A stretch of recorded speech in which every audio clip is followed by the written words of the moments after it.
Possibilities with Sujok. Hello my happy souls. तो आज हम स्टमक के bio energy organ clock time के बारे में बात करने वाले हैं। बड़ा सा नाम है पर समझना बहुत आसान है।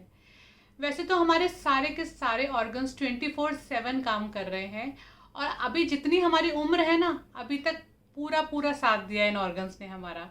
पर इसमें से एक टाइम ऐसा है जिसमें इसका बायो एनर्जी टाइम सबसे हाई होता है। क्या है वो टाइम्स? जिस तरीके से हम अपने फ़ोन का यूज़ करते हैं और सारा दिन उसकी बैटरी मिनट बाय मिनट और आर बाय आर कम होती चली जाती है।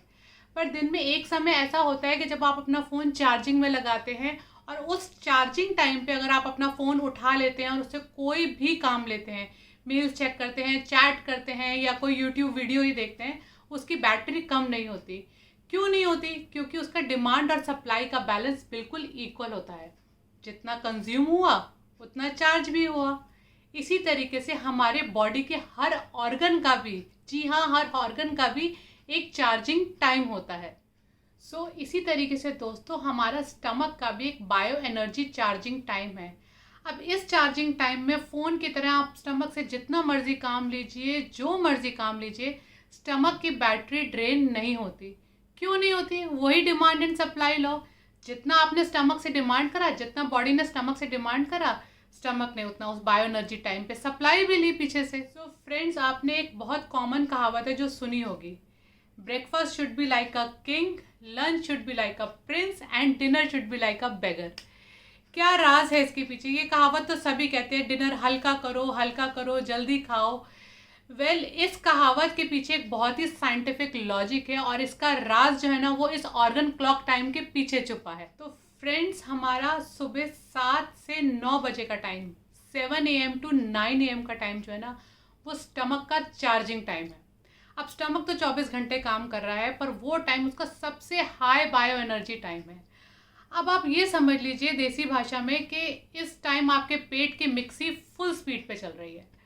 अब इस चलती मिक्सी में सब कुछ ग्राइंड हो सकता है। इस टाइम आप जो भी कुछ भी खाएंगे तो वो आपको हर हालत में डाइजेस्ट होगा, हर हालत में हजम होगा। तो अब आपको लॉजिक समझ में आया क्यों कहते हैं कि breakfast should be like a king? क्यों सिर्फ ब्रेकफास्ट के बारे में ऐसी बात कही गई है? तो मॉर्निंग का हो गया 7 से 9 AM का चार्जिंग टाइम।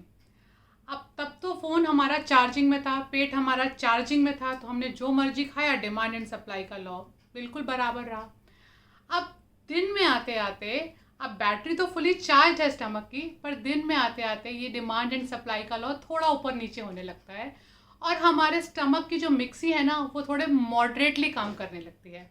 इसीलिए कहा गया है कि lunch should be like a Prince. उतना हैवी नहीं होना चाहिए जितना हमारा ब्रेकफास्ट था, क्योंकि वो तो हमने चार्जिंग टाइम पे खाया था। तो फ्रेंड्स, अब इसका अपोजिट, हम जब शाम को आ गए 7 से 9 PM evening time, 7 to 9 PM हमारे स्टमक का सबसे लो बायो एनर्जी टाइम है। अब इस समय ये समझ लीजिए स्टमक की जो मिक्सी है ना, वो बिल्कुल स्लो स्पीड पे चल रही है। आपने अक्सर सुना होगा जो वेट लॉस करते हैं और डाइट फॉलो करते हैं, तो उन सबसे ये कहा जाता है डिनर जल्दी करो, 7 बजे से पहले पहले अपना डिनर कर लो और डिनर को बहुत लाइट रखो, सिर्फ सूप या कुछ हल्का फुल्का छोटे से पोर्शन में खाओ। वो इसीलिए कहा जाता है dinner should be like a beggar, क्योंकि हमारे बायो एनर्जी टाइम जो है स्टमक का, वो बिल्कुल लो है। इतना स्लो चल रही है मिक्सी। अगर इस समय में हम हैवी खाना अपने पेट में डालेंगे, पराठे डालेंगे या हैवी दाल और या फिर इस तरीके की कोई भी चीज़ खाएंगे जो हैवी है, उस समय आप समझ लीजिए स्टमक का डाइजेशन का प्रोसेस क्या होगा। वो मिक्सी तो चलेगी, काम तो करेगी, पर उसको पूरी तरीके से उसको ग्राइंड नहीं कर पाएगी। वो आधा अधूरा ऐसे ही आपके पेट में पड़ा रह जाएगा। तो फ्रेंड्स, अब आपको स्टमक की बायो एनर्जी टाइम के बारे में पता चल गया, एक लॉजिक समझ में आ गया, एक साइंटिफिक रीज़न समझ में आ गया क्यों इस कहावत को कहा जाता है या क्यों कहा जाता है कि सुबह हैवी खाओ, रात को हल्का खाओ। तो हम कितना एफर्ट डालते हैं अपनी हेल्थ को इम्प्रूव करने के लिए, वॉकिंग करते हैं, एक्सरसाइज करते हैं, वो सब चीज़ें बहुत ज़रूरी हैं। पर साथ के साथ ये कि कॉन्शियस एफर्ट अगर हम इस लॉजिक को समझ के अपने लिए करेंगे ना, तो हमें कोई प्रॉब्लम्स भी नहीं आएंगे अपनी बॉडी में। जैसे गैस एसिडिटी जैसे इश्यूज, ब्लोटिंग, इस तरीके के इश्यूज कभी नहीं आएंगे आपको, अगर आप ये समझ गए कि आपको अपने स्टमक से मैक्सिमम काम कब लेना है और बेचारे थके हुए स्टमक को कब कम से कम लोड कब देना है। तो इसी तरीके के यूज़फुल वीडियोस और ऑर्गन्स के मैं बायो एनर्जी टाइम आपके लिए लेकर आती रहूँगी। बताऊंगी आपको कि कैसे किस ऑर्गन का आप सबसे ज़्यादा यूज़ किस टाइम पर उठा सकते हैं और कब आप उसको रेस्ट दे सकते हैं। तो अगर आपको वीडियो अच्छा लगे तो प्लीज़ वीडियो को लाइक करिए, किसी और की हेल्प करिए, शेयर करिए, उसे भी समझाइए और चैनल को सब्सक्राइब करिए।